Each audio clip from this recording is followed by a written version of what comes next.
I've got three questions that relate to the OCP. Certainly. Background to the first question is, I heard Mr. Penway say earlier that council was not compelled to follow the OCP. And I note that the yellow or residential areas in the new OCP plan, as was highlighted by Mr. Clark, will allow both secondary suites and laneway or coach houses.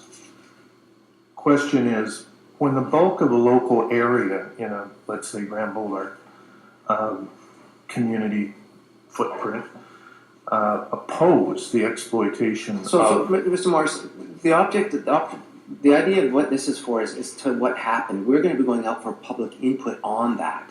So we're not making a decision yes or no on that issue or any the OCP. It's the opportunity now is the staff can go work with the community to get input on that. I understand that. So it's not an opportunity now for debating that issue? I'm not trying to debate it. Okay. I'm asking a question.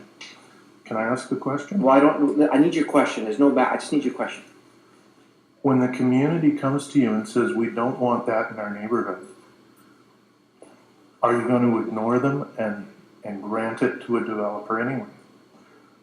When you're confronted... Mr. Morris, that's not going to be responded to tonight because I don't think it's an appropriate question for what this is about.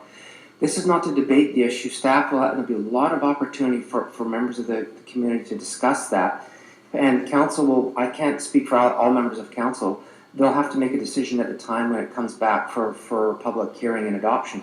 So tonight, what happened is what we're trying to get at tonight, is that we referred the OCP and its draft plan to the public for comment, and staff will be working with that to get, and I think there was a slide up there that talked about the stages so that we can hopefully get to resolution in June.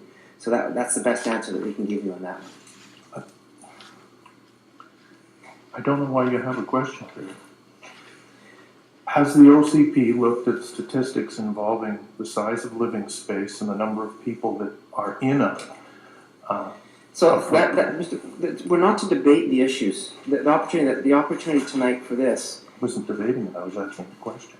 Well, it's not even to ask those types of questions with regards to that. That's not the intent of this. The intent of this session is to ask for people who didn't know what happened to the resolution or whether council decided to refer, defer, or support it, and that's what the opportunity of this is for. I just actually talked to Ms. Graham. We're going to refine that to make sure it's out there better because maybe I have to take some responsibility. We don't have it well enough defined about what this period is for, this 10-minute question period.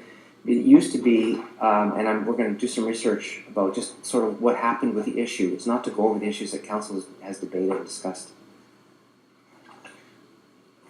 You should dispense with it. It might save time. Well, you might be right about that. We have to have a look at that.